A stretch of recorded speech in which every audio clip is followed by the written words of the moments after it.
La serveuse est arrivée pour travailler à une fête de luxe dans le manoir du millionnaire et est restée figée en voyant sa photo dans un cadre noir. Le réveil de Camille Laurent sonnait tous les matins à 5 heures.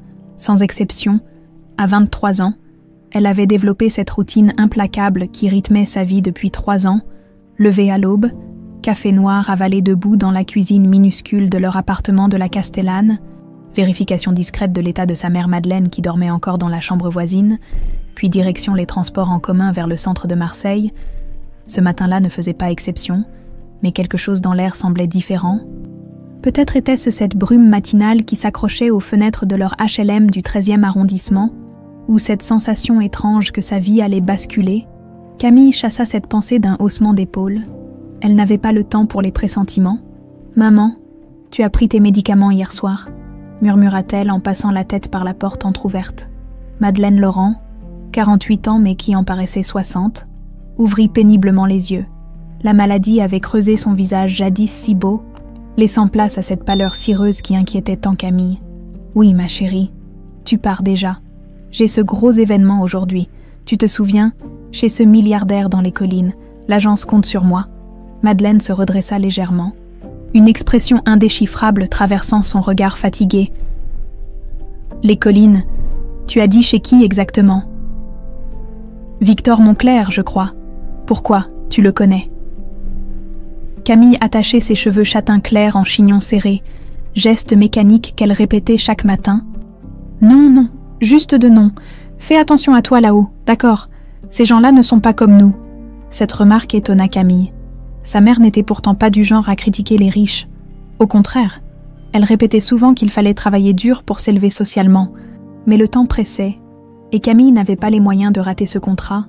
L'agence événementielle Prestige Marseille payait bien, surtout pour les réceptions privées dans les propriétés huppées de la Riviera. Le trajet en bus jusqu'à la corniche Kennedy lui prit 1 heure. Camille regardait défiler les quartiers populaires qui cédaient progressivement place aux résidences bourgeoises.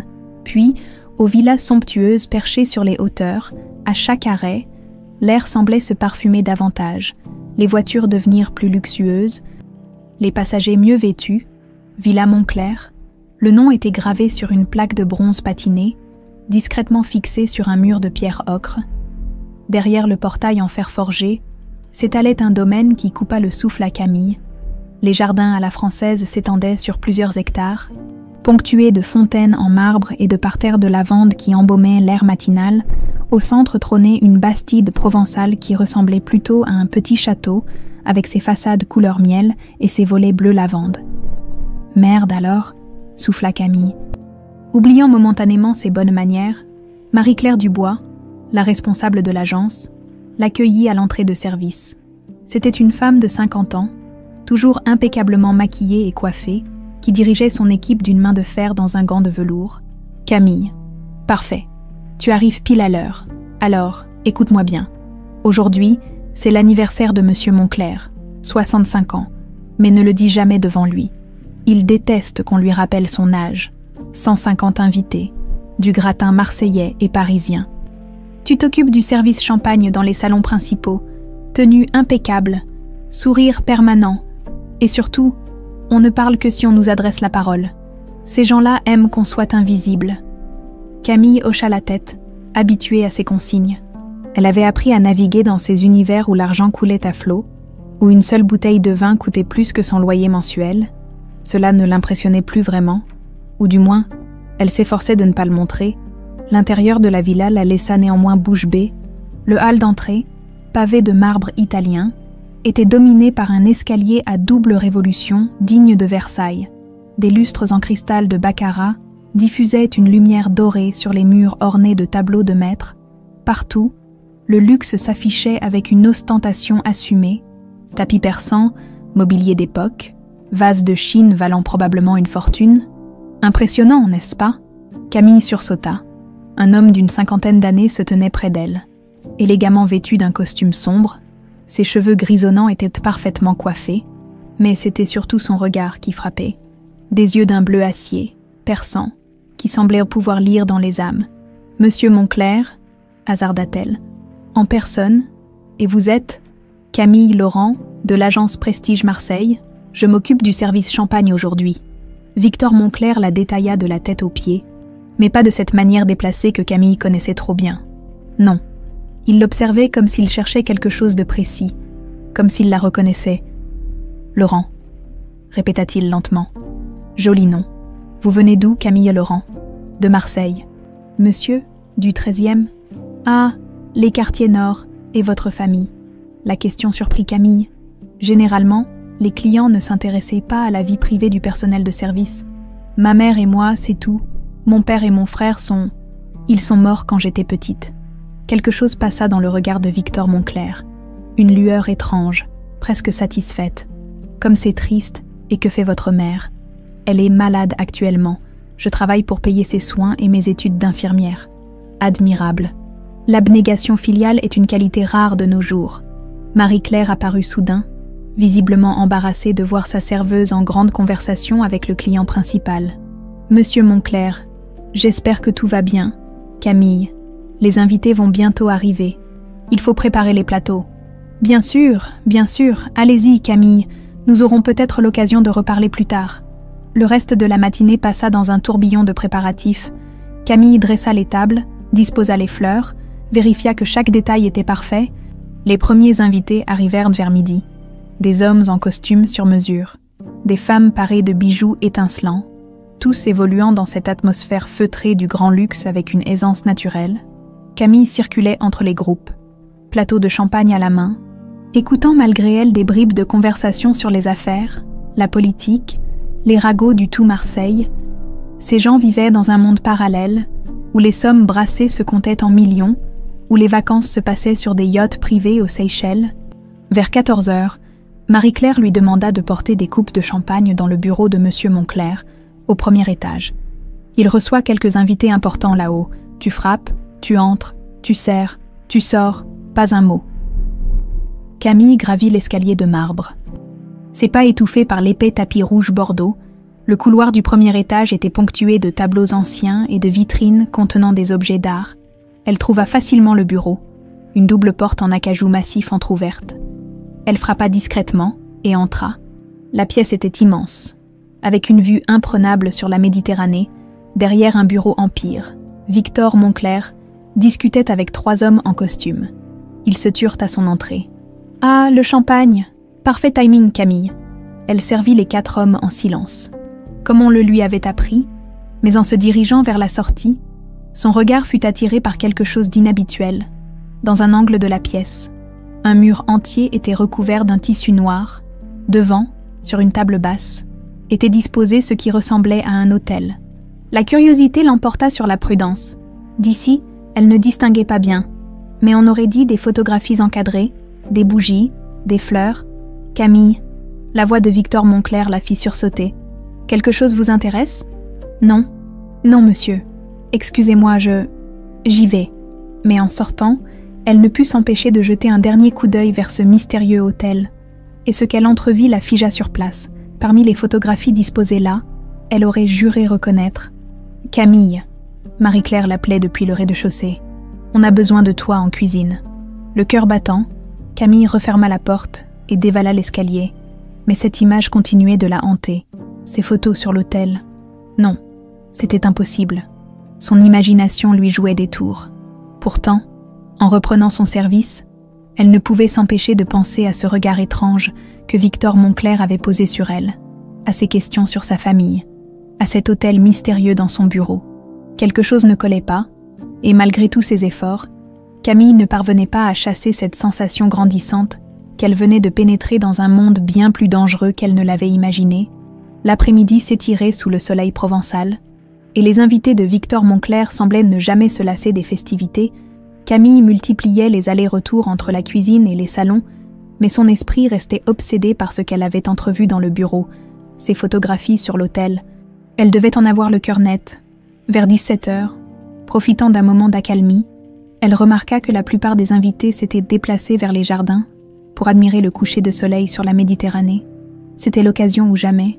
« Marie-Claire, je vais chercher des serviettes propres à l'étage », mentit-elle à sa responsable qui supervisait le buffet. « Fais vite, on va bientôt servir le gâteau d'anniversaire. » Le cœur de Camille battait si fort qu'elle était certaine qu'on pouvait l'entendre. Elle remonta l'escalier de marbre, chaque marche lui semblant résonner comme un coup de tonnerre. Le couloir était désert, baigné par la lumière dorée qui filtrait à travers les hautes fenêtres. La porte du bureau était fermée cette fois. Camille tourna délicatement la poignée, pas verrouillée.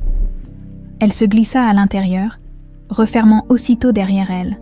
L'autel se dressait dans l'angle, plus imposant qu'elle ne l'avait imaginé. Le tissu noir qui recouvrait le mur donnait à l'ensemble un aspect funèbre, presque sacré. Camille s'approcha, les jambes tremblantes. Sur la table basse laquée noire étaient disposées une dizaine de photographies encadrées d'argent. Toutes montrèrent des enfants, de très jeunes enfants. Certains souriaient, d'autres pleuraient, quelques-uns dormaient paisiblement. Mais ce qui glaça le sang de Camille, c'était de se reconnaître sur l'une d'elles, elle, âgée de quelques mois à peine, dans les bras d'une femme qu'elle ne reconnut qu'après plusieurs secondes. Sa mère, Madeleine, mais 25 ans plus jeune, radieuse, ses cheveux blonds cascadant sur ses épaules. « Non, ce n'est pas possible », murmura-t-elle. À côté, une autre photographie montrait le même bébé, elle, mais accompagnée d'un second nourrisson, 2 bébés identiques, visiblement jumeaux. Son frère, Adrien, les mains tremblantes. Camille souleva le cadre, au dos, une inscription à l'encre bleue. Camille et Adrien Laurent, 6 mois, 15 juillet 2002. Mais ce qui la fit vaciller, c'était la plaque dorée fixée sous la photographie suivante, qui montrait le même petit garçon, mais plus âgé. Adrien Laurent, 2002-2018, parti trop tôt. Adrien était mort à 16 ans, pas à 2 ans comme sa mère le lui avait toujours dit. « Qu'est-ce que tu fous là ?» Camille sursauta si violemment qu'elle faillit faire tomber le cadre. Victor Moncler se tenait dans l'embrasure de la porte, le visage dur, les yeux flamboyants de colère. « Je suis désolé, monsieur, je cherchais... » « Tu cherchais quoi? À fouiller dans mes affaires personnelles ?» Camille recula, le cadre encore serré contre sa poitrine. « Ces photos, c'est moi, et c'est mon frère, comment est-ce possible? Pourquoi avez-vous ça ?» L'expression de Victor changea instantanément. La colère céda place à quelque chose de plus complexe, une satisfaction mêlée de mélancolie. « Alors tu les reconnais ?» Il referma la porte derrière lui et s'approcha lentement. « Assieds-toi, Camille. Je crois qu'il est temps que tu saches. » « Savoir quoi? Que vous collectionnez des photos d'enfants morts, que vous... Ton frère n'est pas mort à 2 ans. » Les mots tombèrent comme un coup près. « Il est mort il y a 7 ans. À 16 ans, et contrairement à ce que ta mère t'a raconté, je ne suis pas un étranger pour votre famille. » Camille s'effondra dans le fauteuil de cuir, ses jambes ne la portant plus. « Je ne comprends pas. » Victor s'installa derrière son bureau, ses doigts tapotant nerveusement le bois précieux. « Il y a 25 ans, j'étais jeune, fougueux et idiot. J'ai rencontré ta mère dans un bar du Vieux-Port. Madeleine était la plus belle femme que j'ai jamais vue. Nous avons eu une liaison. » « Une liaison ?» répéta Camille faiblement. « Elle est tombée enceinte. De jumeaux, toi et Adrien. » Victor se leva et se dirigea vers la fenêtre, le regard perdu vers la mer. « Mais j'étais fiancée à Sophie Marchand, la fille de mon associé principal. Un mariage arrangé, crucial pour mes affaires. Je ne pouvais pas... » « Vous ne pouviez pas quoi? Assumez vos enfants. J'étais jeune et con, Camille. J'ai fait ce que beaucoup d'hommes lâches font. J'ai fui mes responsabilités. J'ai donné de l'argent à ta mère pour qu'elle disparaisse et élève les enfants loin de moi. » Camille sentait sa vision se troubler. « Vous êtes mon père. Biologiquement, oui. » Le silence s'étira entre eux, lourd de 23 années de mensonges et de secrets. Camille regardait cet homme, cet étranger qui était son géniteur, sans savoir si elle devait le haïr ou pleurer. « Mais pourquoi me dire ça maintenant? Et Adrien, que lui est-il arrivé ?» Le visage de Victor se durcit à nouveau. « Ta mère ne t'a pas tout dit, n'est-ce pas? Elle ne t'a jamais parlé de ce qui s'est passé quand vous aviez 2 ans? Que voulez-vous dire? Je suis revenue. Camille, je suis retournée les voir. Les affaires marchaient bien. J'avais épousé Sophie et je me sentais coupable. Je voulais au moins rencontrer mes enfants. » Victor retourna vers l'autel, caressant du doigt l'une des photographies. « Vous étiez magnifiques. 2 petits anges. Adrien avait tes yeux, ton sourire, et c'est là que j'ai compris que je ne pouvais pas vous laisser grandir dans cette misère. Quelle misère! Ma mère travaillait, elle, dans un studio de 15 mètres carrés sans chauffage. Camille, avec des factures impayées qui s'accumulaient, tu méritais mieux que ça. Alors qu'avez-vous fait ? La voix de Victor se fit plus dure, plus froide. J'ai proposé un marché à ta mère, je prendrai Adrien avec moi, je lui donnerai la vie qu'il méritait. Éducation, confort, avenir assuré. Mais toi, mais moi quoi ? Toi, tu resterais avec elle, comme rappel, comme punition pour sa cupidité. Camille eut l'impression que le sol se dérobait sous ses pieds. Cupidité. Ma mère n'est pas cupide. Elle a accepté. Camille, elle a accepté de me donner son fils contre une somme d'argent et la promesse que je prendrais soin de lui. Les larmes montèrent aux yeux de Camille. Vous mentez. Je ne mens pas.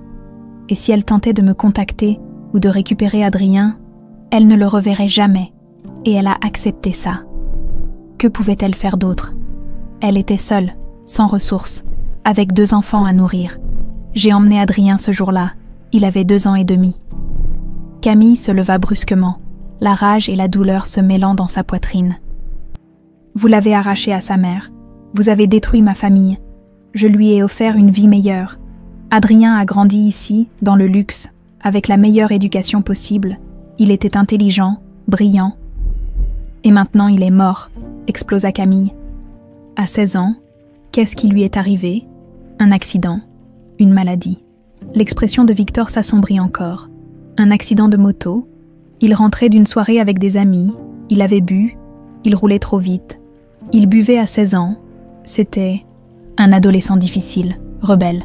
Il me reprochait de l'avoir séparé de sa mère, même si je lui avais expliqué qu'elle nous avait abandonnés par cupidité. Vous lui aviez menti. Je l'avais protégé de la vérité. Que voulais-tu que je lui dise ? Que sa mère avait préféré l'argent à ses enfants. Camille se dirigea vers la porte, incapable de supporter davantage. Il faut que je parte. Il faut que je parle à ma mère. Camille, attends. Elle se retourna, les yeux brillants de larmes contenues. Ta mère ne sait pas qu'Adrien est mort. Je ne le lui ai jamais dit. Peut-être que c'est mieux ainsi. Comment osez-vous décider de ce qui est mieux pour elle ? Parce que je la connais mieux que tu ne crois, et je sais qu'apprendre la mort de son fils la tuerait. Camille ouvrit la porte et se précipita dans le couloir. Les jambes flageolantes, derrière elle, la voix de Victor résonnait. Ne lui dis rien pour le moment, Camille. Réfléchis d'abord. Réfléchis à ce que ces révélations pourraient lui faire. Dans son état de santé, elle dévala l'escalier, croisa Marie-Claire qui l'appelait, ignora les invités qui la regardaient passer comme une folle. Une seule chose comptait, rentrer chez elle et découvrir enfin la vérité sur ses 23 années de mensonges. Mais au fond d'elle, une terreur sourde grandissait. Et si Victor Moncler avait raison ? Et si la vérité était trop lourde à porter pour Madeleine ? Le trajet de retour vers la Castellane parut interminable à Camille. Assise à l'arrière du bus, elle regardait défiler les quartiers sans les voir vraiment, l'esprit encore sous le choc des révélations de Victor Moncler. Chaque chaos du véhicule résonnait dans sa tête, comme un écho des mots qu'elle venait d'entendre. « Je suis ton père. Adrien est mort à 16 ans. Ta mère a accepté l'argent. » Arrivée devant son immeuble, elle resta plusieurs minutes immobile sur le trottoir. Comment allait-elle affronter Madeleine ? Comment poser ces questions terribles qui risquaient de détruire ce qui leur restait de famille ? L'ascenseur était encore en panne. Camille gravit les 8 étages d'un pas lourd, chaque marche lui semblant un calvaire. Sur le palier du 3e, elle croisa Madame Benali, leur voisine, qui sortait ses poubelles. « Tiens, Camille, tu rentres tôt aujourd'hui, ça va. Tu as l'air toute retournée. »« Ça va, Madame Benali, c'est juste la fatigue. Tu travailles trop, ma petite, à ton âge. Tu devrais sortir, t'amuser, trouver un gentil garçon. » Camille esquissa un sourire poli et continua sa montée. Un gentil garçon. Si seulement ses problèmes étaient si simples. Elle ouvrit la porte de l'appartement, avec précaution. Madeleine était installée dans le canapé défoncé du salon, une couverture sur les genoux, regardant les informations régionales à la télévision. Elle leva les yeux à l'arrivée de sa fille. Camille, déjà, il n'est que 6 heures. Comment ça s'est passé chez Monsieur Moncler? La façon dont sa mère avait prononcé ce nom, avec cette hésitation, cette tension dans la voix, confirma les soupçons de Camille. Madeleine savait, elle avait toujours su. « Maman, il faut qu'on parle. »« Oh mon Dieu !» Madeleine porta une main tremblante à sa poitrine. « Il t'a dit quelque chose, c'est ça. Il t'a reconnu. » Camille s'effondra dans le fauteuil face à sa mère. les jambes coupées. Alors c'est vrai, Victor Moncler est vraiment mon père. Madeleine ferma les yeux, comme si elle tentait de retenir les larmes qui menacèrent de déborder. Comment l'as-tu appris? J'ai vu des photos dans son bureau, des photos de moi et d'Adrien bébé, et une plaque qui indiquait qu'Adrien était mort en 2018, pas à 2 ans comme tu me l'as toujours dit. Les photos, répéta Madeleine dans un souffle. Il a gardé les photos. Maman, j'ai besoin de savoir tout depuis le début. Madeleine éteignit la télévision d'un geste las et se redressa péniblement. Soudain, elle paraissait plus fragile encore, comme si le poids des secrets qu'elle avait portés pendant 23 ans l'écrasait enfin. J'avais 25 ans quand j'ai rencontré Victor. J'étais serveuse dans un restaurant du Vieux-Port, le Miramar. Lui, il avait 30 ans. Il était déjà riche, beau, charismatique. Toutes les filles tombaient sous son charme. Et toi aussi. Oui. Madeleine sourit tristement. J'étais naïve, Camille. Je croyais aux contes de fées. Quand il m'a dit qu'il m'aimait, j'ai tout quitté pour lui. Mon travail, mon petit appartement, mes amis. Je vivais dans un rêve, jusqu'à ce que tu tombes enceinte. Les premiers mois, il était fou de joie. Il parlait déjà de prénoms, de nursery, d'avenir ensemble. Et puis, la voix de Madeleine se brisa. Et puis son père lui a rappelé ses obligations. Le mariage avec Sophie Marchand était arrangé depuis des années. C'était crucial pour les affaires familiales. Il t'a abandonné, pas immédiatement. Au début, il a dit qu'il allait trouver une solution, qu'on s'en sortirait, mais quand j'ai appris que j'attendais des jumeaux, Madeleine essuya ses yeux. Là, il a paniqué. 2 enfants. Ça rendait les choses encore plus compliquées. Camille sentait la colère monter en elle. Alors il t'a donné de l'argent pour que tu disparaisses. 50 000 francs, à l'époque, c'était une fortune pour moi. De quoi vivre plusieurs années sans travailler, de quoi élever mes enfants décemment. Mais tu as pris l'argent. Qu'est-ce que tu voulais que je fasse? Camille, explosa soudain Madeleine. J'étais enceinte de 8 mois, je n'avais plus de travail, plus de logement. Mes parents m'avaient renié quand ils avaient appris ma grossesse hors mariage. J'étais seule au monde avec 2 bébés qui allaient naître. Je ne te juge pas. Maman, je veux juste comprendre. Madeleine se calma, reprenant son souffle. J'ai trouvé ce petit appartement ici, dans le 13e. Vous êtes nés en décembre 2001. Camille et Adrien Laurent, les plus beaux bébés du monde. Et pendant 2 ans, vous avez vécu tranquillement. Oui, c'était dur, mais on s'en sortait. Vous grandissiez bien, vous étiez en bonne santé. Adrien était plus fragile que toi, il tombait souvent malade. Mais, Madeleine s'interrompit, le regard dans le vague. Mais Victor est revenu. Un matin de mars 2004, il a sonné à la porte. Vous aviez 2 ans et 3 mois. Il était accompagné d'une femme élégante, sa secrétaire, je crois, et d'un homme en costume qui ressemblait à un avocat. Qu'est-ce qu'il voulait? Te voir, vous voir. Il a dit qu'il avait des remords, qu'il voulait faire amende honorable. Madeleine serra ses mains l'une contre l'autre.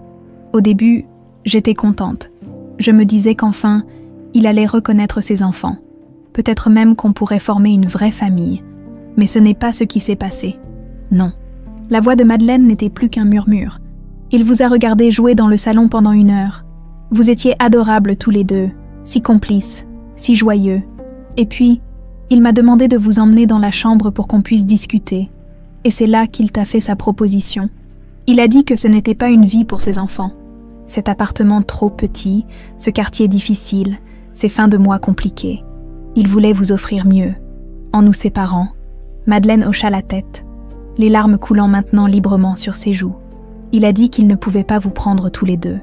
Sophie venait d'accoucher, elle avait des problèmes de santé postpartum. Mais un enfant, c'était possible. Il pourrait l'élever comme son fils adoptif. Et il a choisi Adrien. Il a dit que les garçons avaient plus besoin d'une figure paternelle. Et que toi, tu serais mieux avec moi, que les filles sont plus proches de leur mère. C'étaient des excuses. Il voulait juste nous punir. Peut-être, ou peut-être qu'il pensait vraiment bien faire. Madeleine secoua la tête. Je ne sais plus. Camille, j'ai arrêté d'essayer de comprendre Victor Moncler il y a longtemps. Mais tu as accepté. Il m'a laissé le choix, en théorie. Mais il a aussi précisé les conséquences si je refusais. Quelles conséquences? Il ferait en sorte que je perde la garde de mes 2 enfants. Il avait les moyens d'y arriver, des avocats, des relations, de l'argent. Il a dit que je n'étais qu'une mère célibataire sans ressources, que n'importe quel juge estimerait que vous seriez mieux dans une famille stable et fortunée. Camille sentait sa gorge se serrer. Il t'a fait chanter. Et si j'acceptais de lui donner Adrien, il me laisserait te garder, plus une pension alimentaire de 2000 € par mois jusqu'à tes 18 ans. De l'argent pour acheter ton silence. Et pour que tu ne manques de rien. Il avait raison sur ce point, Camille.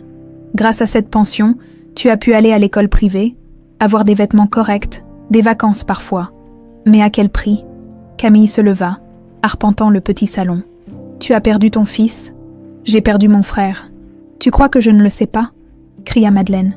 Tu crois que je ne me réveille pas chaque nuit en pensant à lui, que je ne me demande pas comment il a grandi, s'il était heureux, s'il pensait à nous? Pourquoi tu ne me l'as jamais dit?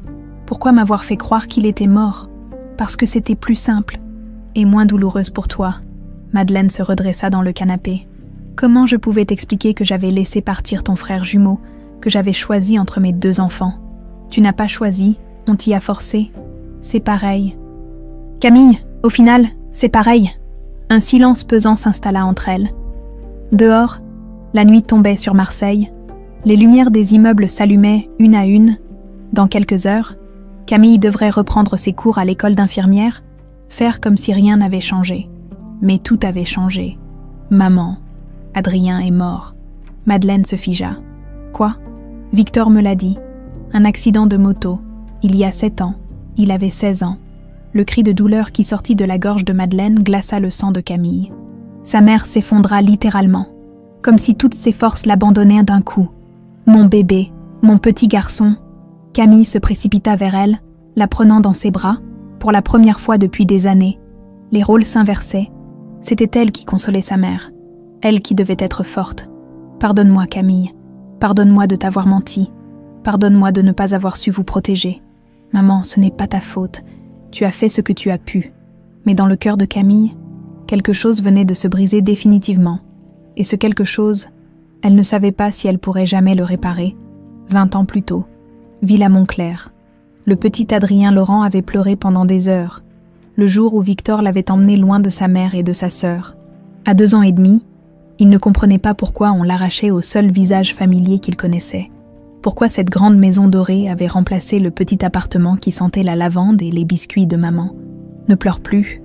Mon garçon, lui avait dit Victor ce premier soir, en le bordant dans un lit immense, au milieu d'une chambre plus grande que tout leur ancien logement. Tu es chez toi maintenant. Tu es Adrien Montclair. L'enfant avait continué de sangloter, appelant maman et Camille jusqu'à épuisement. Victor avait serré les mâchoires. Il fallait que le gamin oublie, et vite, présent. Villa Montclair. Adrien Montclair descendit les marches de marbre de l'escalier principal d'un pas nonchalant. Ajustant les boutons de manchette en or de sa chemise blanche, à 23 ans, il était devenu exactement ce que Victor avait souhaité.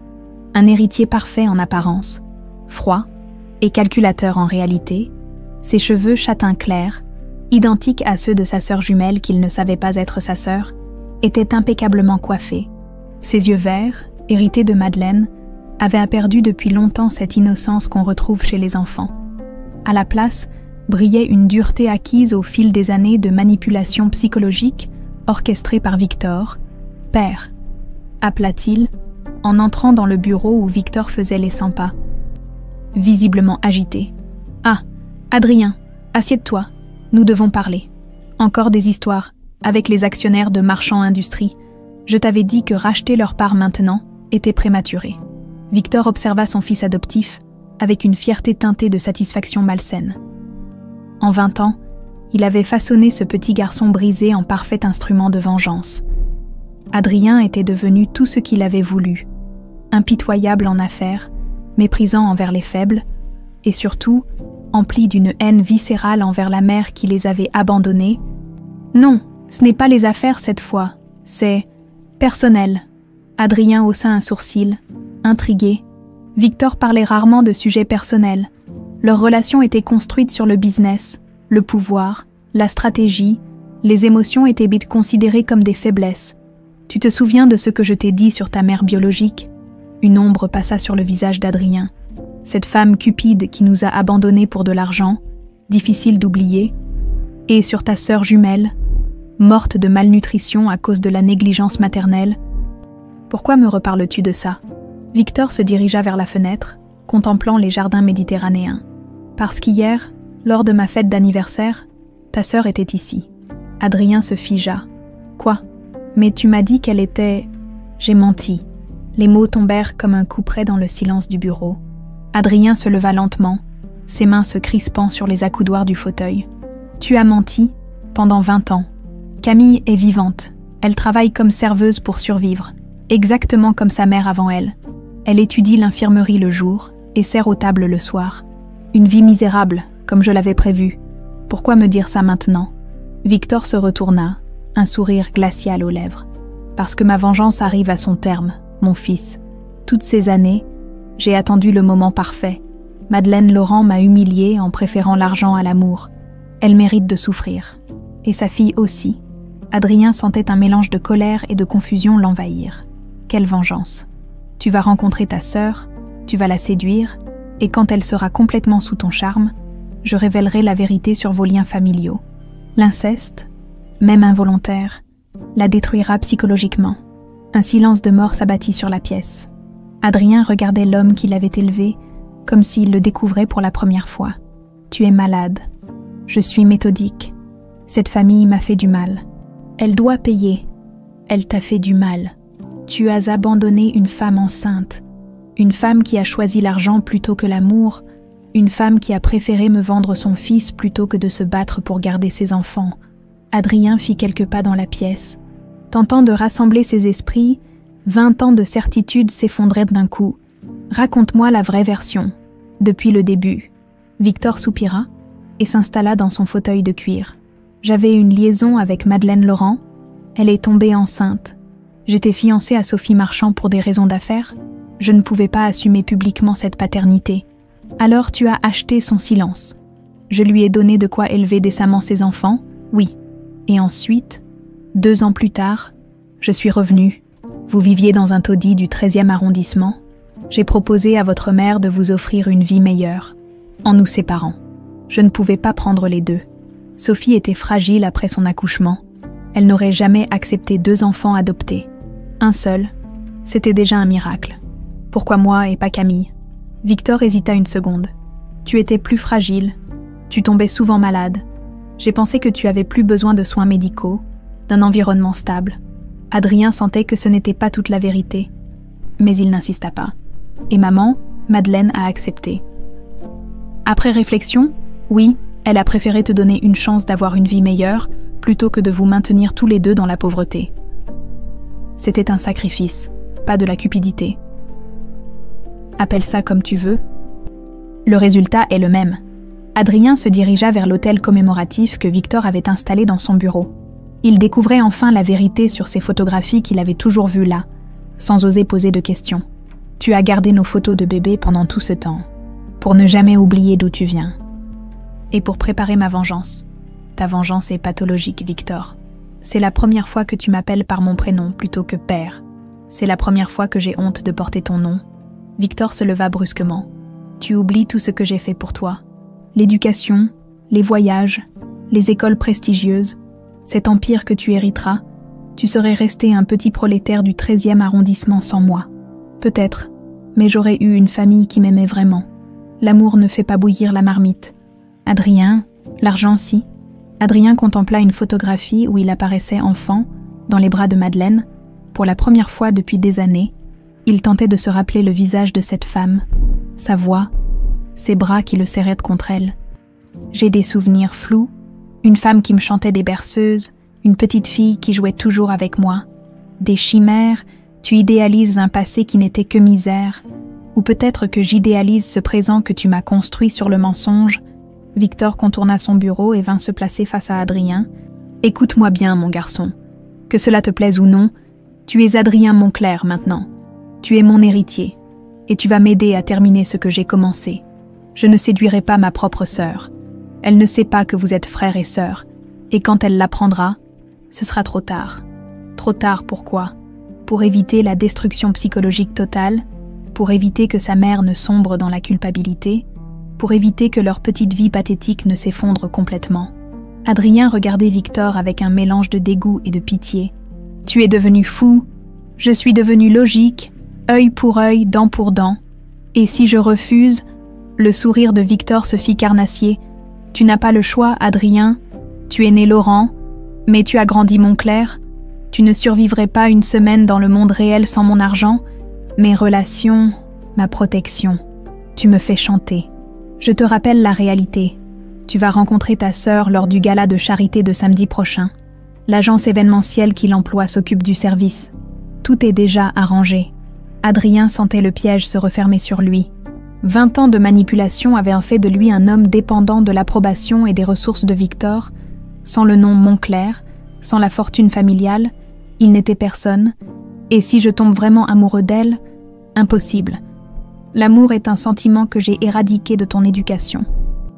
Tu es incapable d'aimer, Adrien. C'est ce qui fait de toi le parfait instrument de ma vengeance. En sortant du bureau, Adrien avait l'impression de marcher dans un cauchemar. Dans 3 jours, il rencontrerait cette sœur jumelle, dont il ignorait jusqu'à l'existence quelques heures plus tôt. Cette fille qui portait son visage, ses gènes, son histoire, et malgré lui, malgré 20 ans de conditionnement, une question le taraudait. Et si Victor avait tort? Et si l'amour était plus fort que la vengeance? Il l'apprendrait bientôt, dans 3 jours exactement. Le docteur Antoine Girard terminait sa garde de nuit aux urgences de l'hôpital de la Conception quand il aperçut Camille dans le couloir du service de pneumologie. Elle portait son uniforme blanc d'étudiante infirmière et tenait un plateau de médicaments. Mais quelque chose dans son attitude trahissait une profonde tristesse. « Camille » l'interpella-t-il doucement. Elle sursauta, surprise de l'entendre prononcer son prénom. Le docteur Girard était respecté dans tout l'hôpital. 35 ans, brillant diagnostic, réputé pour sa gentillesse avec les patients et son professionnalisme irréprochable, depuis quelques semaines, il trouvait toujours un prétexte pour venir discuter avec elle lors de ses stages. « Docteur Girard, je ne vous avais pas vu arriver. Tu as l'air épuisé. Ça va ?» Camille hésita. Depuis 3 jours, elle portait le poids des révélations de Victor Montclair. Sa mère sombrait dans une dépression profonde depuis qu'elle avait appris la mort d'Adrien. L'appartement était devenu silencieux, pesant, hanté par le fantôme du fils perdu. « C'est compliqué en ce moment. » Antoine posa une main compatissante sur son bras. « Tu veux en parler? Je termine ma garde. On pourrait prendre un café. » Camille regarda autour d'elle. Le couloir était désert. Les patients dormaient dans leur chambre. Elle avait terminé sa distribution de médicaments pour la nuit. « D'accord, mais pas ici. Trop de regards indiscrets. » Ils se retrouvèrent mais d'1 minute plus tard dans un petit café de la Plaine qui restait ouvert toute la nuit. Antoine commanda 2 expressos et observa Camille avec attention. Ses cernes s'étaient creusées, ses mains tremblaient légèrement quand elle portait sa tasse à ses lèvres. « Alors, qu'est-ce qui te tracasse?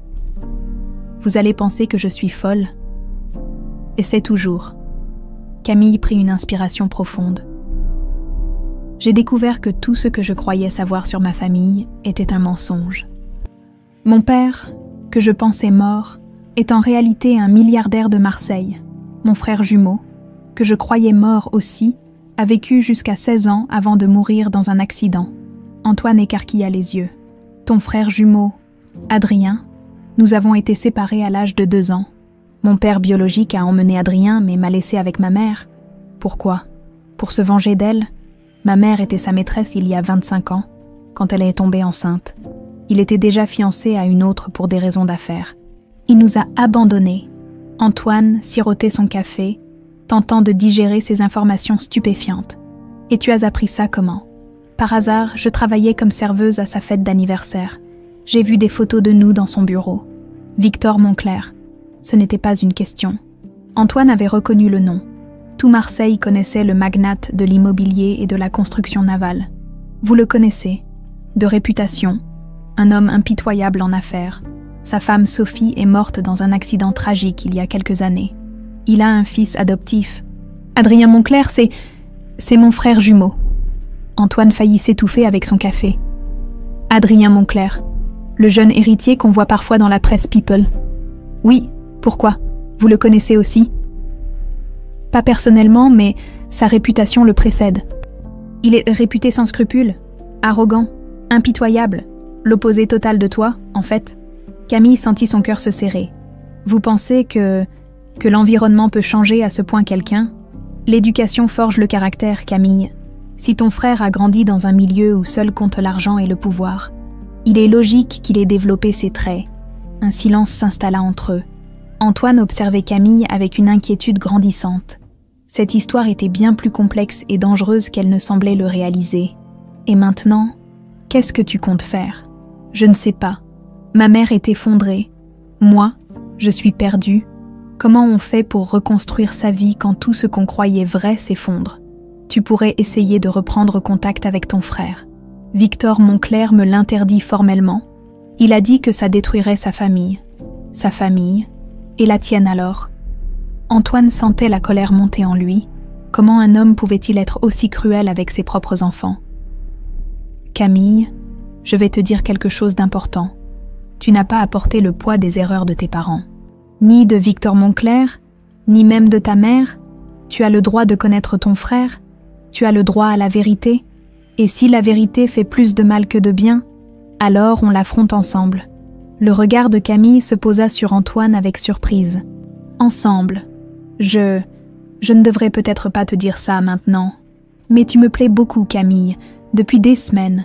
J'attends le bon moment pour t'inviter à dîner. Si tu veux bien, j'aimerais t'aider à traverser cette épreuve. Pour la première fois depuis 3 jours. Un sourire effleura les lèvres de Camille. Vous me demandez de sortir avec vous, docteur Girard. Antoine, et oui, je te le demande. Pendant ce temps, dans un quartier huppé de Paris, Jacques Marchand terminait de compulser les derniers documents que ses enquêteurs privés avaient réunis sur Victor Moncler. Installé dans son bureau de l'avenue Foch, cet homme de 60 ans aux cheveux blancs et au regard d'acier préparait méthodiquement son retour en grâce. 15 ans d'exil en Suisse l'avaient transformé, autrefois associé prospère de Victor, dans l'empire Moncler Marchand Industrie. Il avait tout perdu du jour au lendemain quand Victor avait orchestré sa chute, ruiné, accusé de détournement qu'il n'avait jamais commis, contraint de fuir la France pour éviter la prison, mais surtout, il avait perdu sa fille unique, Sophie. Jacques caressa du doigt la photographie de sa fille posée sur son bureau. Sophie a 25 ans, radieuse dans sa robe de mariée. Le jour où elle avait épousé Victor Moncler, si belle, si innocente, si confiante en l'avenir, morte 6 mois plus tard dans ce qui avait été officiellement déclaré comme un accident de voiture sur la corniche. Mais Jacques savait la vérité. Il avait passé 15 ans à la reconstituer, pièce par pièce. Victor avait tué Sophie pour hériter de sa fortune personnelle et racheter les parts de Marchand Industrie qu'elle détenait via son père. Un crime parfait. Maquillé en accident tragique, Monsieur Marchand, son assistant personnel, Michel Dubois, entra dans le bureau. J'ai les dernières informations sur les enfants Laurent. Dites-moi tout. Camille Laurent, 23 ans, étudiante infirmière et serveuse occasionnelle. Elle vit avec sa mère Madeleine dans le 13e arrondissement de Marseille, situation financière précaire mais stable, et le fils, Adrien Moncler, 23 ans également, officiellement fils adoptif de Victor, diplômé d'HEC, travaille dans l'empire familial, réputé dur en affaires mais instable psychologiquement. Instable comment? Colère fréquente, relations amoureuses chaotiques, tendance à la violence verbale. Plusieurs témoins rapportent qu'il semble hanté par quelque chose. Par quoi? Difficile à dire. Peut-être par des souvenirs refoulés de son enfance. Jacques sourit pour la première fois depuis longtemps. Les pièces de son puzzle de vengeance commençaient à s'assembler. Et la mère, Madeleine Laurent, malade, dépressive, elle semble porter un lourd secret depuis des années. Parfait. Nous avons là tous les ingrédients pour faire tomber Victor Moncler. Quelle est votre stratégie, monsieur? Jacques se leva et se dirigea vers la fenêtre qui donnait sur l'Arc de Triomphe. Victor a construit son empire sur le mensonge et la manipulation. Il a détruit ma famille pour satisfaire sa cupidité. Il est temps qu'il goûte à sa propre médecine. Comment comptez-vous procéder? En révélant la vérité sur ses crimes, en réunissant ses enfants qu'il a séparés par pur sadisme, en faisant témoigner Madeleine Laurent sur ce qui s'est vraiment passé il y a 23 ans. Et si elle refuse, elle ne refusera pas quand elle apprendra que Victor a tué Sophie pour hériter de ses biens, quand elle comprendra que l'homme qui lui a volé son fils est aussi un assassin. Jacques retourna à son bureau, et ouvrit un dossier marqué « Confidentiel, accident de Sophie Moncler ». « Michel, préparez mes valises. Nous partons pour Marseille demain matin. Il est temps de rendre une petite visite à Madeleine Laurent. Et si Victor Moncler découvre votre retour, il le découvrira forcément, mais quand il le découvrira, il sera trop tard. Sa chute aura commencé. » Jacques contempla une dernière fois la photo de sa fille. « Repose en paix, ma chérie. Papa va enfin te rendre justice. » Le lendemain matin, Jacques Marchand prenait le TGV pour Marseille, ignorant qu'au même moment, Victor Moncler mettait en place les derniers détails de sa propre vengeance contre la famille Laurent. 2 hommes, 2 vengeances, une collision inévitable, le laboratoire d'analyse médicale de l'hôpital de la Conception baignait dans la lumière blanche des néons. Docteur Antoine Girard scrutait l'écran de son ordinateur avec une attention inhabituelle pour un samedi matin. Depuis sa conversation avec Camille 3 jours plus tôt, une idée obsédante ne le quittait plus. Des jumeaux séparés à 2 ans, l'un élevé dans le luxe, l'autre dans la modestie, Antoine avait suffisamment d'expérience médicale pour savoir que les ressemblances physiques entre jumeaux, même élevés séparément, restaient frappantes à l'âge adulte. Et si... Il secoua la tête. C'était de la folie pure. Mais cette intuition le taraudait depuis qu'il avait vu Adrien Moncler lors d'une réception caritative à l'hôpital, 6 mois plus tôt. Ce visage, ces traits, cette façon de porter la tête, tout lui avait rappelé quelqu'un, sans qu'il puisse mettre le doigt dessus. Maintenant, il savait qui. Antoine ouvrit le dossier médical de Camille Laurent en tant que stagiaire à l'hôpital. Elle avait passé les examens de routine obligatoires, incluant une prise de sang complète. Son profil génétique était dans la base de données. Il hésita. Ce qu'il s'apprêtait à faire violait plusieurs protocoles déontologiques. Mais si ses soupçons se confirmaient, « Tu travailles un samedi matin, Antoine. Tu devrais sortir, profiter du soleil. » Docteur Catherine Moreau, chef du service de génétique médicale, venait d'entrer dans le laboratoire, 50 ans, cheveux grisonnants tirés en chignon strict. C'était une femme brillante et respectée. « Catherine, parfait timing, j'aurais besoin de ton expertise. » « À quel sujet ?» Antoine lui expliqua brièvement la situation de Camille, omettant volontairement certains détails sensibles. Selon elle, elle aurait un frère jumeau qu'elle n'a jamais rencontré. « J'aimerais vérifier cette affirmation. Tu as des échantillons ADN des 2 présumés jumeaux. De la fille, oui. Pour le garçon, c'est plus compliqué. » « Compliqué comment ?» Antoine prit une inspiration profonde. « Il s'agit d'Adrien Moncler. » Catherine écarquilla les yeux. « Le fils de Victor Moncler ?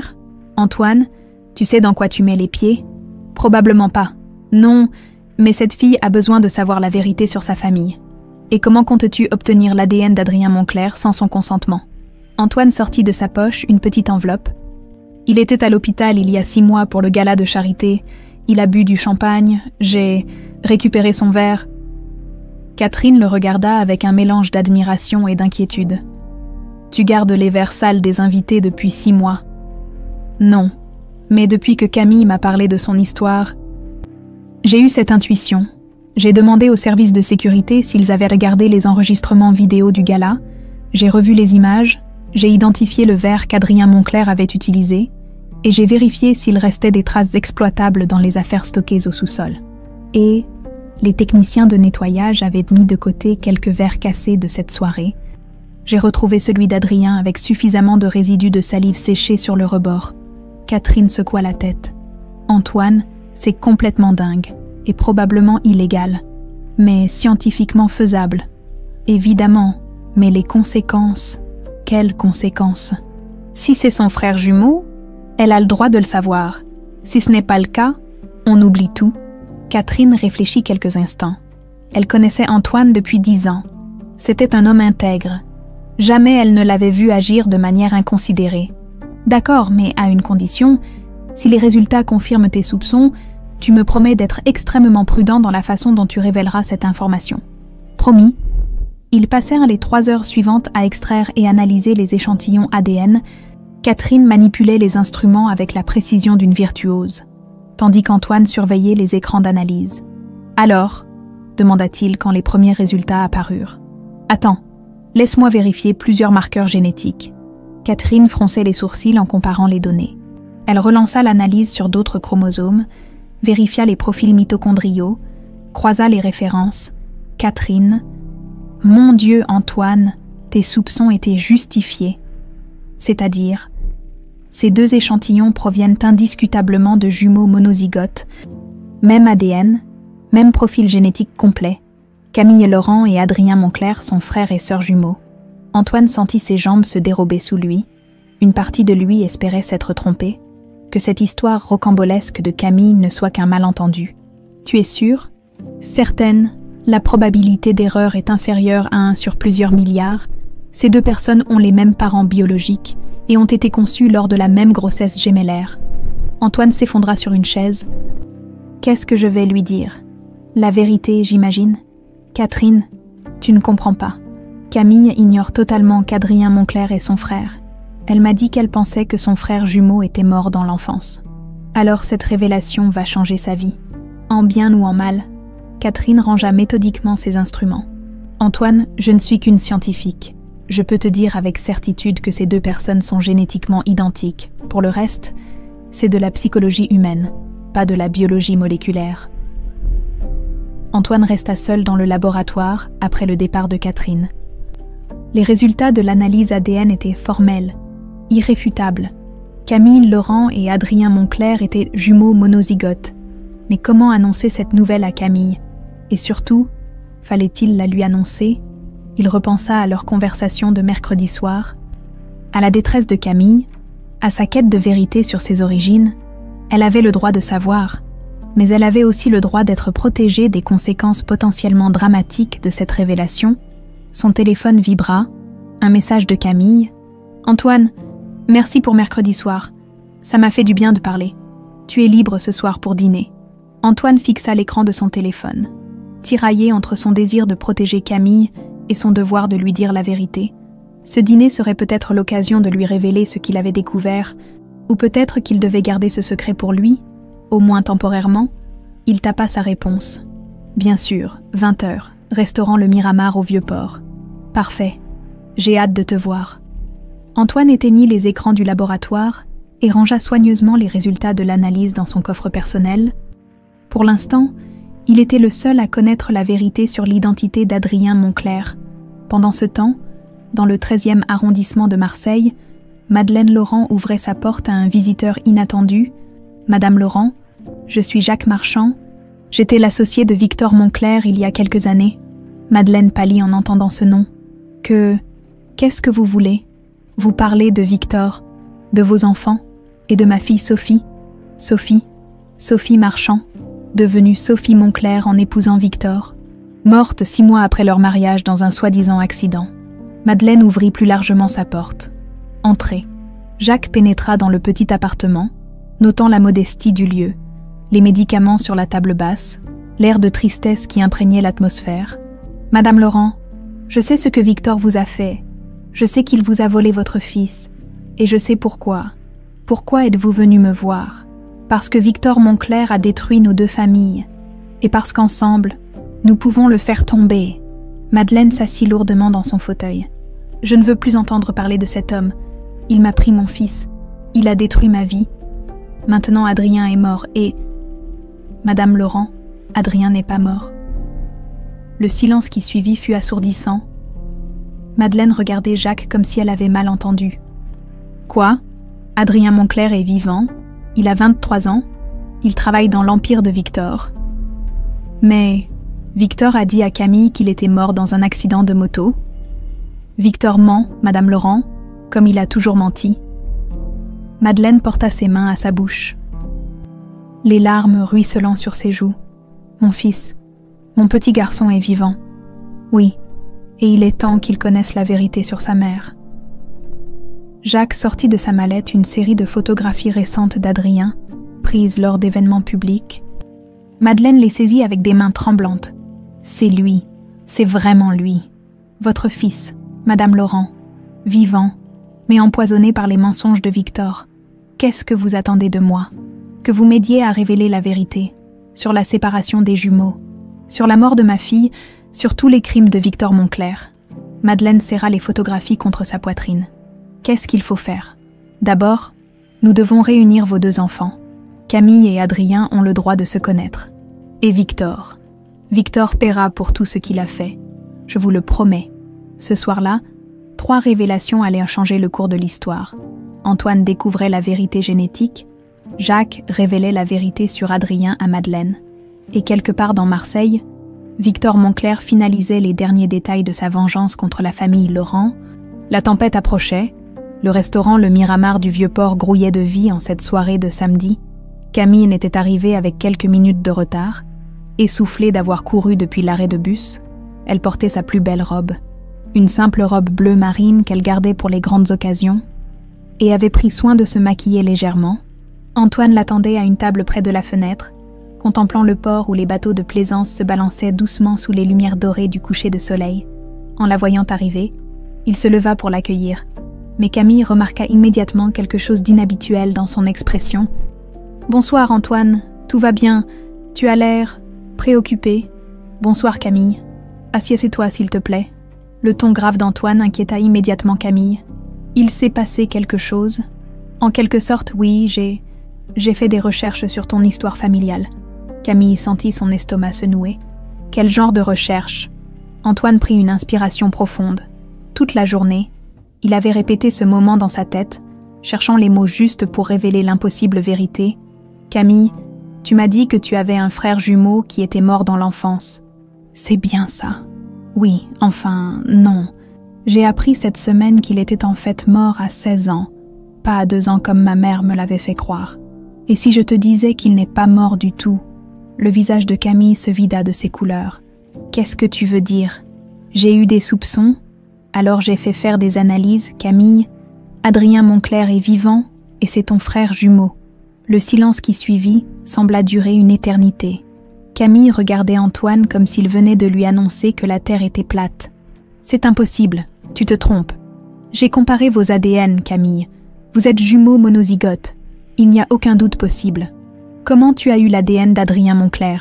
Antoine lui expliqua rapidement l'histoire du verre récupéré lors du gala de charité.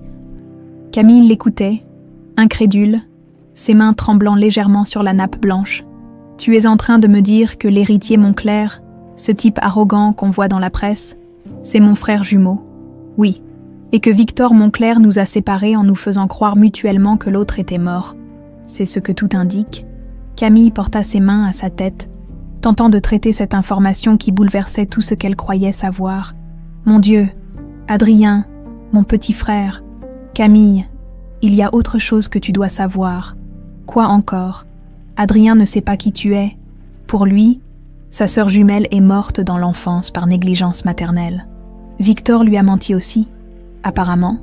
Oui, et d'après ce que j'ai pu observer lors de ses apparitions publiques, Adrien semble troublé, comme s'il était hanté par quelque chose.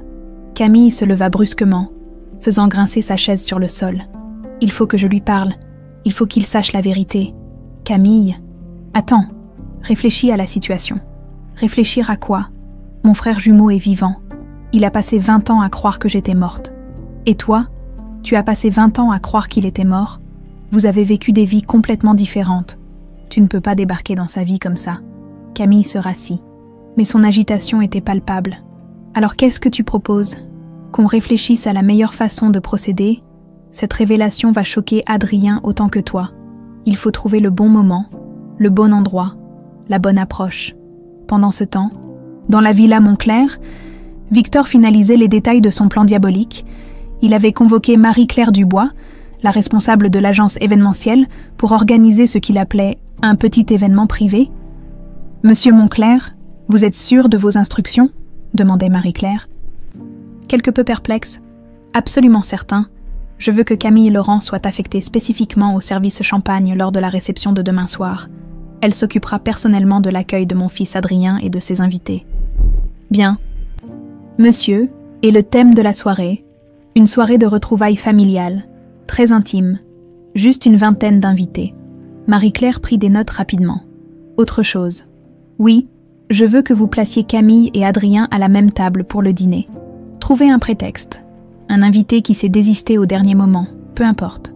Monsieur, pardonnez-moi, mais c'est inhabituel de faire dîner le personnel de service avec les invités. Camille Laurent n'est pas n'importe quel personnel de service. Faites ce que je vous dis. Marie-Claire hocha la tête et rangea son carnet. Une fois seul, Victor se dirigea vers son hôtel commémoratif et contempla les photographies de Camille et Adrien enfants. « Demain soir, mes chers enfants, vous vous retrouverez enfin, et moi, j'aurai ma vengeance. » Dans le 13e arrondissement, Madeleine Laurent ne dormait pas non plus. Assise à sa table de cuisine, elle regardait pour la énième fois les photographies récentes d'Adrien que Jacques Marchand lui avait apportées. Son fils, son petit garçon, était devenu un homme. Grand, élégant, avec les traits fins qu'elle lui connaissait enfant, mais durci par les années passées loin d'elle. « Adrien » murmurait-elle en caressant l'une des photos. Jacques avait passé l'après-midi avec elle.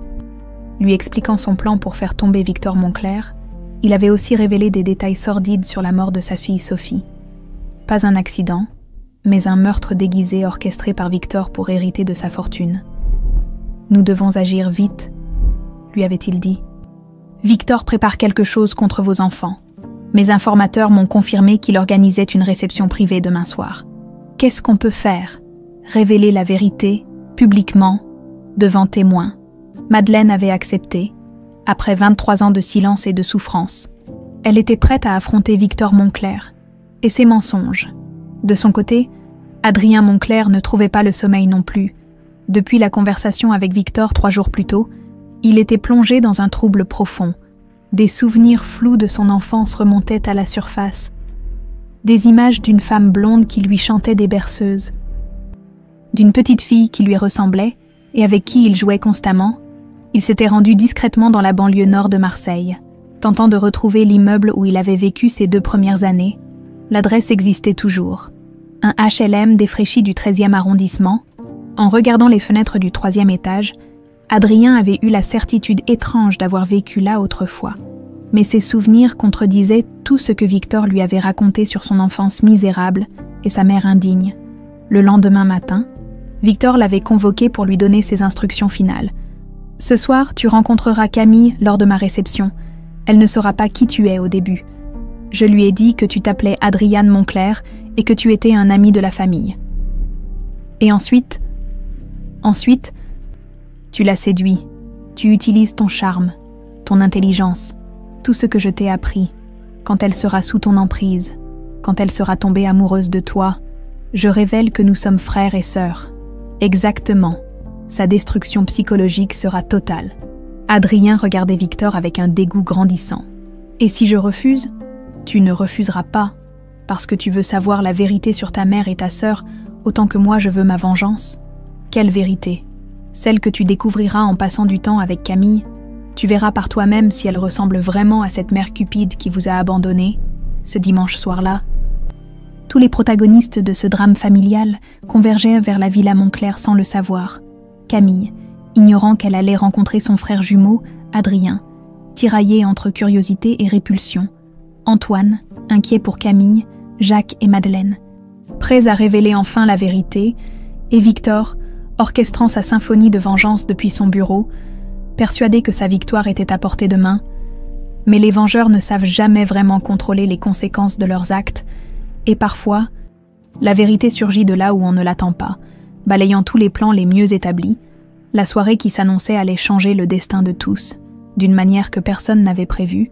La villa Moncler scintillait sous les guirlandes lumineuses accrochées dans les jardins méditerranéens. Cette soirée de retrouvailles familiales rassemblait une vingtaine d'invités triés sur le volet, des amis proches de Victor, quelques associés et des personnalités marseillaises.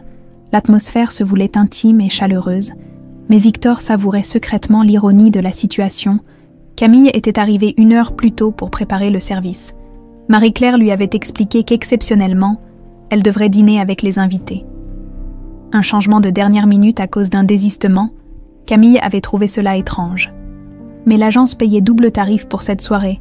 Elle ne pouvait pas se permettre de poser trop de questions. « Tu t'occupes spécialement de la table principale », lui avait précisé Marie-Claire. « Monsieur Moncler a insisté pour que tu serves personnellement son fils adoptif et ses amis. » Camille avait acquiescé, ignorant le piège qui se refermait sur elle. À 20 heures précises, les invités commencèrent à arriver. Camille circulait avec son plateau de champagne, observant discrètement cette société fortunée qui évoluait avec aisance dans le luxe de la villa. Elle pensait malgré elle à Antoine, qui l'avait appelé dans l'après-midi pour lui souhaiter bonne chance et lui rappeler d'être prudente. « Camille !» La voix de Victor la fit sursauter. « J'aimerais te présenter quelqu'un. » Elle se tourna et se figea complètement.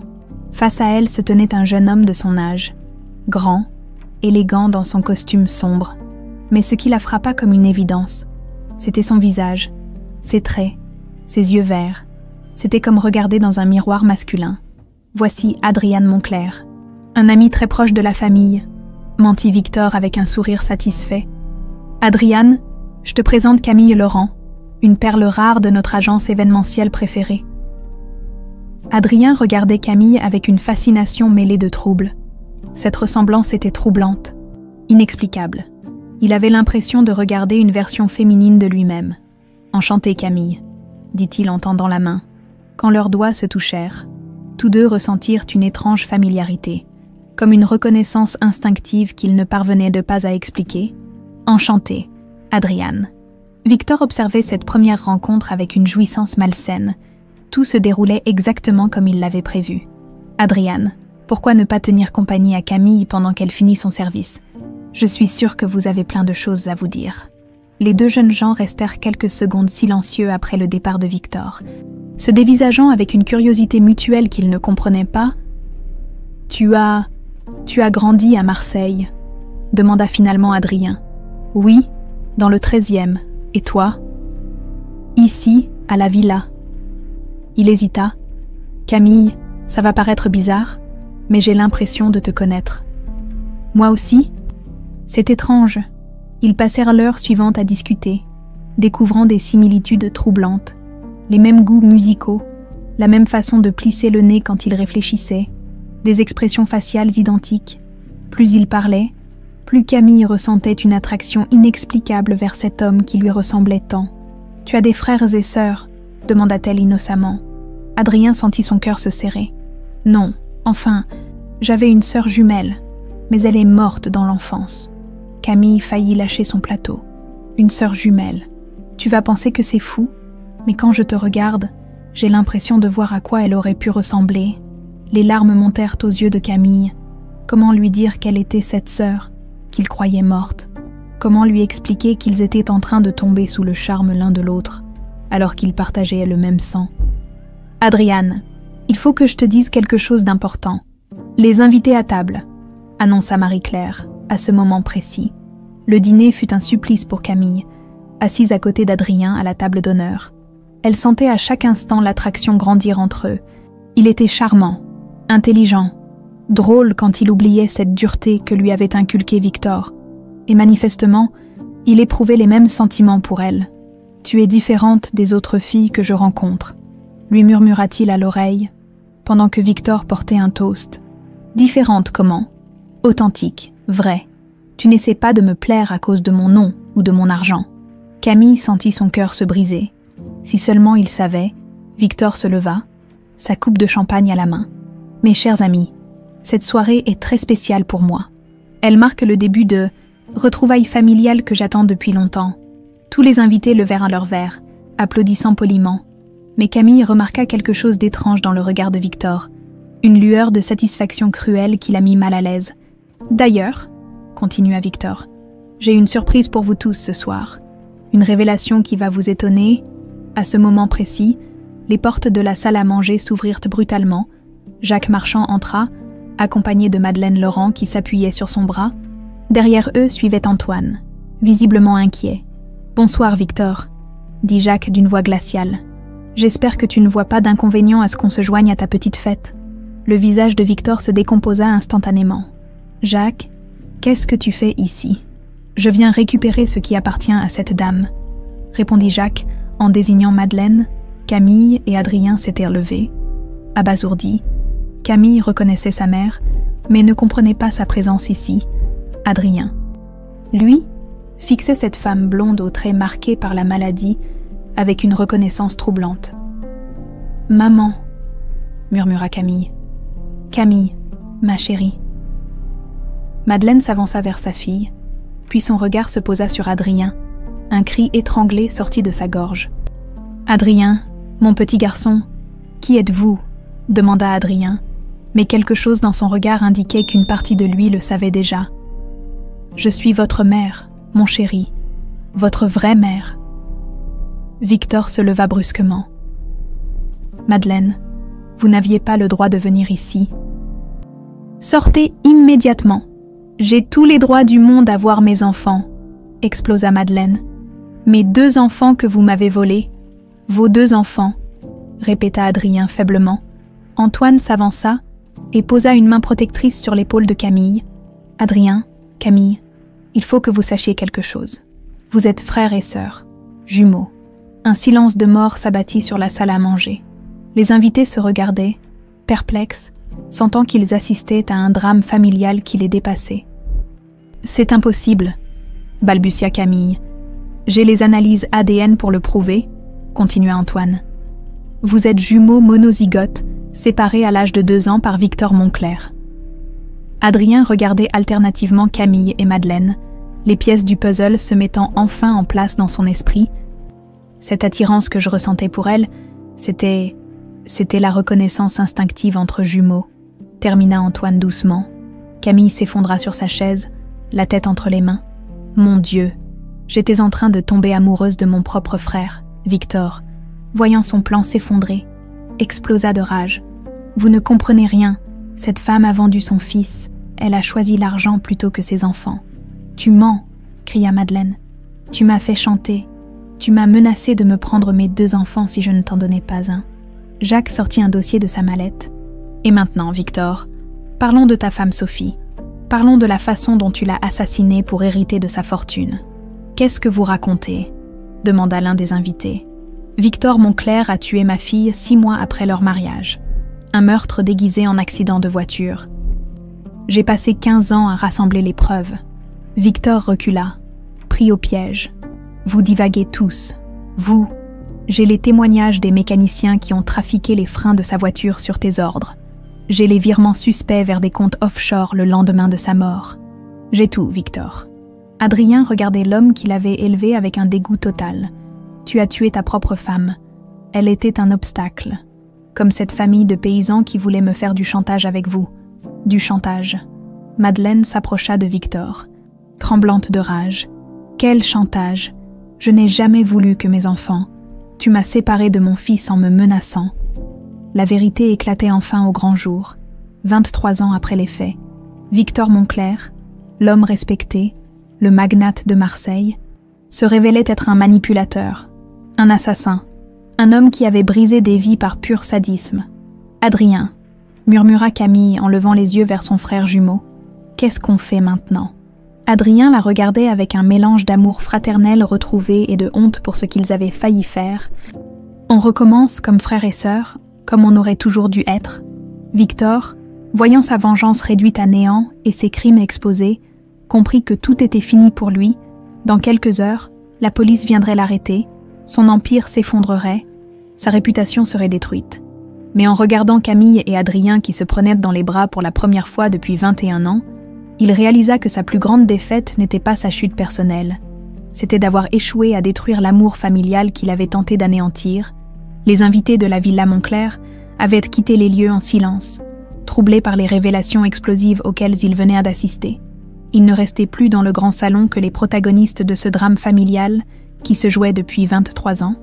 Victor acculé dans son fauteuil de cuir, Jacques debout face à lui avec ses dossiers accusateurs, Madeleine assise entre ses 2 enfants retrouvés, et Antoine qui veillait sur cette famille reconstituée. « Alors, Victor, » reprit Jacques d'une voix glaciale, « tu ne nies plus rien. » Victor Moncler regardait tour à tour ces visages qui l'accusaient. L'homme puissant et respecté qu'il avait été quelques heures plus tôt n'était plus qu'un criminel démasqué, pris dans ses propres mensonges. « Qu'est-ce que vous voulez exactement ?» demanda-t-il finalement. « La justice pour ma fille Sophie, pour cette famille que tu as détruite, pour tous ceux que tu as écrasés dans ta soif de pouvoir. » Madeleine serrait les mains de ses 2 enfants, comme si elle craignait qu'on les lui arrache à nouveau. « Victor, pourquoi avoir fait tant de mal ? Tu ne comprendrais pas ? Essaye toujours. » Victor se leva péniblement et se dirigea vers la fenêtre qui donnait sur ses jardins parfaitement entretenus. « J'avais tout construit de mes mains, l'empire Moncler marchand. Cette fortune, cette réputation. Et toi ? Et moi quoi ? Toi, tu représentais ma faiblesse, mon moment d'humanité, cette liaison avec une serveuse de restaurant, cette grossesse non désirée. Tu étais la faille dans ma cuirasse parfaite. » Adrien se leva brusquement. « Alors tu nous as séparés par orgueil. Je vous ai séparés par nécessité. Garder Camille avec sa mère me permettait de contrôler Madeleine.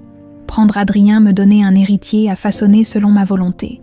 Un héritier que tu as empoisonné avec ta haine, » répliqua Camille. « Un héritier que j'ai sauvé de la médiocrité, » explosa Victor. « Regarde-toi, Camille. Tu es serveuse, tu vis dans un taudis, tu soignes une mère malade. C'est ça, la vie que tu aurais voulu pour Adrien. »« C'est une vie d'amour, » répondit Madeleine avec dignité. « Quelque chose que tu ne comprends pas. » Jacques ouvrit l'un de ses dossiers et en sortit une série de documents. « Parlons plutôt de Sophie. Explique-nous comment tu as organisé sa mort. » Victor se raidit. « Je n'ai pas... » « Si, tu as tué ta femme. Voici le rapport d'expertise que j'ai fait réaliser par des mécaniciens indépendants. Les freins de la voiture de Sophie ont été sabotés. Voici les témoignages de tes sbires qui ont effectué le travail. Et voici les preuves des virements que tu as effectués vers leur compte offshore le lendemain de l'accident. » Victor regardait les documents sans les prendre, sachant que sa défense s'écroulait pièce par pièce.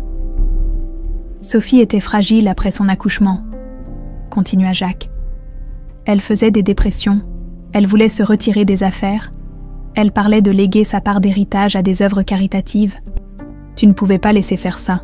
Sophie ne comprenait pas les enjeux économiques. Sophie était ma fille, elle avait 26 ans, elle avait toute la vie devant elle. La voix de Jacques se brisa, même après 15 ans, la douleur de perdre sa fille unique restait à vif. Tu l'as tuée de sang-froid pour récupérer sa fortune et racheter mes parts de l'entreprise. Tu as détruit ma réputation pour me pousser à l'exil. Tu as construit ton empire sur le cadavre de ma fille. » Antoine, qui était resté silencieux jusque-là, s'approcha de Victor. « Monsieur Monclerc, en tant que médecin, j'ai côtoyé beaucoup de familles en détresse. Mais ce que vous avez fait dépasse tout ce que je peux imaginer. Séparer des jumeaux, manipuler un enfant pour en faire un instrument de vengeance. Assassiner votre propre épouse. Vous êtes malade.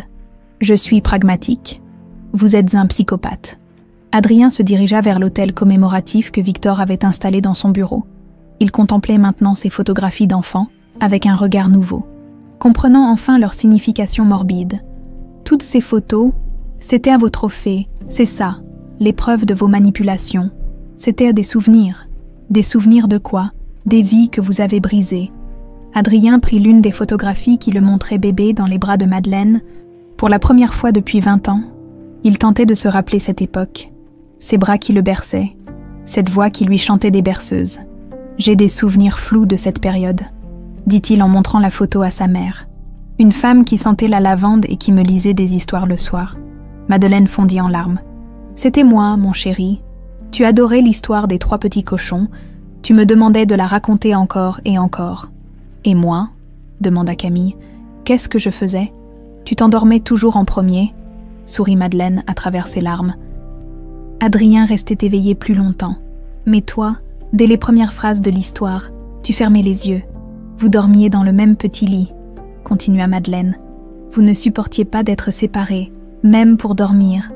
Adrien pleurait, si on l'installait dans son propre lit. Ces révélations touchaient Adrien au plus profond. Il réalisait que Victor avait effacé de sa mémoire les moments les plus précieux de son enfance, remplaçant l'amour par la haine, la tendresse par la manipulation. « Victor, dit-il en se tournant vers l'homme qui l'avait élevé, tu m'as volé ma famille, tu m'as volé mon enfance, tu m'as volé 20 ans de bonheur avec ma mère et ma sœur. Je t'ai donné une éducation, des opportunités, un avenir. Tu m'as donné du poison, tu as fait de moi quelqu'un que je ne reconnais plus. » Jacques sortit son téléphone. « Il est temps d'appeler la police. J'ai suffisamment de preuves pour faire condamner Victor pour le meurtre de Sophie et pour toutes ses manipulations. »« Attendez, » intervint Madeleine. « Avant que la police arrive, j'ai quelque chose à dire. » Elle se leva péniblement et se dirigea vers Victor. Face à l'homme qui avait détruit sa vie, elle puisa dans ses dernières forces pour prononcer les mots qu'elle gardait en elle depuis 23 ans.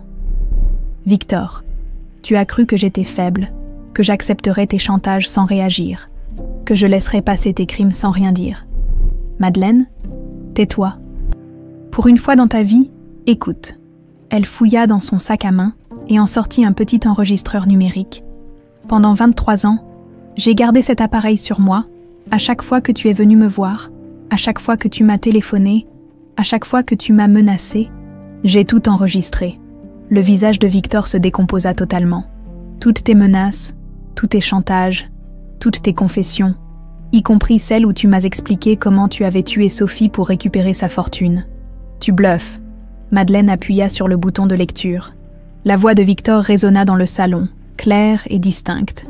Si tu essaies de récupérer Adrien, si tu racontes à quiconque ce qui s'est passé, je m'arrangerai pour que tu perdes Camille aussi. J'ai les moyens de prouver que tu es une mère indigne. Et puis, des accidents, ça peut arriver, comme pour Sophie. Pauvre Sophie, elle ne se doutait pas que ses freins lâcheraient sur la corniche. Victor s'effondra littéralement dans son fauteuil. Tu as gardé ça pendant 23 ans. J'ai gardé ça en attendant le bon moment, en attendant que mes enfants soient assez grands pour connaître la vérité, en attendant que quelqu'un comme Jacques puisse m'aider à te faire tomber. Pourquoi avoir attendu si longtemps? Parce que j'avais peur, parce que tu m'avais brisé. Mais mes enfants m'ont donné la force de me battre. Jacques prit l'enregistreur des mains de Madeleine. Avec ça et mes dossiers, Victor ne sortira pas de prison avant très longtemps. Adrien regardait sa mère avec une admiration nouvelle. Cette femme qu'il avait crue faible et cupide était en réalité une stratège qui avait préparé sa vengeance avec une patience infinie. « Maman », dit-il en utilisant ce mot pour la première fois depuis 20 ans, « pardonnez-moi de ne pas avoir cherché à connaître la vérité plus tôt. Il n'y a rien à pardonner, mon chéri. Tu étais un enfant manipulé par un homme dangereux. » Camille prit la main de son frère jumeau. « Maintenant, on recommence. Tous ensemble. Tous ensemble, » répéta Adrien, au moment où Jacques composait le numéro de la police. Victor Moncler comprit que sa chute était consommée. Mais en voyant cette famille se reconstituer sous ses yeux, en voyant l'amour triompher de sa haine, il réalisa que sa plus grande défaite n'était pas sa condamnation à venir. C'était d'avoir échoué à détruire ce qu'il y a de plus fort au monde, les liens du sang et l'amour familial. 6 mois plus tard, le tribunal correctionnel de Marseille résonnait encore des échos du procès qui venait de se terminer. Victor Moncler, condamné à 25 ans de prison pour meurtre avec préméditation, chantage, séquestration et manipulation psychologique, avait été emmené menottes au poignet, sous les flashs des photographes. L'empire Moncler marchand s'effondrait. Ses biens saisis par la justice, ses comptes gelés, dans les couloirs du palais de justice, Camille tenait le bras de sa mère Madeleine, qui semblait avoir retrouvé des forces depuis que la vérité avait éclaté. À ses côtés, Adrien discutait avec Jacques Marchand des modalités de liquidation de l'entreprise familiale. Mademoiselle Laurent, un journaliste de la Provence, s'approcha de Camille. « Quelques mots sur ce verdict. Justice a été rendue, » répondit-elle simplement. « Maintenant, ma famille veut juste tourner la page et reconstruire. Et vous, monsieur Moncler ? Pardon, monsieur Laurent. » Le journaliste se tourna vers Adrien, qui avait légalement repris son nom de naissance. « Je n'ai qu'une chose à dire. Victor Moncler a payé pour ses crimes. Mais rien ne nous rendra les 20 années perdues. Nous devons maintenant apprendre à vivre ensemble, à redevenir une famille. » Dehors, sur les marches du tribunal, Antoine attendait Camille. En 6 mois, leur relation avait évolué naturellement, construite sur la confiance et le soutien mutuel pendant cette période difficile. « Alors, c'est fini ?» demanda-t-il en la prenant dans ses bras. « Oui, c'est fini. Victor ne pourra plus faire de mal à personne. Et maintenant ?» Camille regarda sa mère qui souriait pour la première fois depuis des années, son frère qui découvrait encore chaque jour sa vraie personnalité débarrassée de l'influence toxique de Victor, Jacques qui avait enfin obtenu justice pour sa fille. Maintenant, on vit, vraiment. 3 mois plus tard, l'appartement du 10e arrondissement était baigné de lumière matinale, bien plus spacieux que l'ancien logement de la Castellane. Il offrait enfin à la famille Laurent un cadre de vie digne. Grâce à l'indemnisation accordée par le tribunal et aux biens récupérés sur l'Empire Moncler, Madeleine avait pu accéder aux meilleurs soins médicaux, sa santé s'améliorait lentement mais sûrement, Camille terminait ses études d'infirmière avec brio, n'ayant plus besoin de travailler comme serveuse pour survivre, elle avait trouvé un stage à l'hôpital de la Conception, dans le service dirigé par Antoine. Adrien, lui, traversait une période plus difficile, habitué au luxe et aux privilèges. Il devait réapprendre la vie normale, découvrir qui il était vraiment sans l'influence de Victor. Il avait commencé une thérapie pour l'aider à digérer 20 ans de manipulation psychologique. « Bonjour, frangin », lança Camille en entrant dans la cuisine où Adrien préparait le petit déjeuner. « Bonjour, frangine », répondit-il avec un sourire. Ces petits mots affectueux étaient devenus leur rituel matinal, une façon de se rappeler qu'ils étaient vraiment frères et sœurs maintenant. « Comment va maman ce matin ?»« Mieux. Elle a pris ses médicaments sans rechigner, et elle m'a même demandé si tu accepterais qu'elle vienne à ta soutenance de diplôme la semaine prochaine. »« Bien sûr. Et toi, tu viendras aussi. » »« Évidemment, je ne raterai ça pour rien au monde. » Madeleine entra dans la cuisine, encore fragile mais visiblement plus heureuse. Voir ses deux enfants ensemble chaque matin était un bonheur qu'elle avait cru perdu à jamais. « Mais chérie, j'ai reçu une lettre de Jacques ce matin. »« Quelle nouvelle ?» demanda Adrien. « Il termine la liquidation de l'Empire Montclair. Tous les biens ont été vendus, les dettes remboursées. Il nous reste un héritage substantiel, même après les indemnisations aux victimes de Victor. Qu'est-ce qu'on va faire de cet argent ?» demanda Camille. « Ce que vous voudrez, mes enfants. C'est votre avenir. » Adrien posa sa tasse de café et regarda sa sœur et sa mère. « J'ai une idée. Pourquoi ne pas créer une fondation? Quelque chose pour aider les familles séparées, les enfants victimes de manipulation psychologique. » Camille sourit. La fondation Sophie Marchand. Excellente idée. Jacques serait honoré. Quelques semaines plus tard, l'école d'infirmières de Marseille célébrait la promotion 2025. Camille, major de sa promotion, recevait son diplôme sous les applaudissements de sa famille. Dans les tribunes, Madeleine pleurait de joie. Adrien filmait avec son téléphone. Antoine affichait une fierté non dissimulée. Après la cérémonie, ils se retrouvèrent tous au restaurant Le Miramar, le même où Madeleine avait rencontré Victor 25 ans plus tôt. Mais aujourd'hui, c'était pour célébrer un nouveau départ, à Camille. Porta un toast Jacques, qui les avait rejoints pour l'occasion. « À ma fille, dont je suis si fière », renchérit Madeleine. « À ma sœur jumelle, qui m'inspire chaque jour », ajouta Adrien. « À la femme que j'aime », conclut Antoine en regardant Camille avec tendresse. Camille rougit légèrement. Antoine et elle n'avaient pas encore officialisé leur relation. Mais tout le monde sentait que c'était une question de temps. Merci à tous.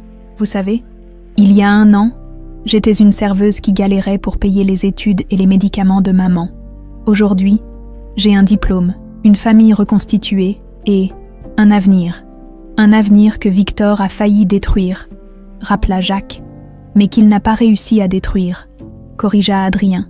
Parce qu'on est plus forts ensemble. À propos d'avenir, dit Madeleine avec un sourire mystérieux. J'ai quelque chose à vous annoncer. Tous se tournèrent vers elle, intrigués. Les médecins sont formels. Ma maladie est en rémission complète. Officiellement, je suis guérie. Les cris de joie fusèrent autour de la table. Camille et Adrien se précipitèrent pour embrasser leur mère. Antoine serrait la main de Jacques. L'émotion était palpable. « Comment est-ce possible ?»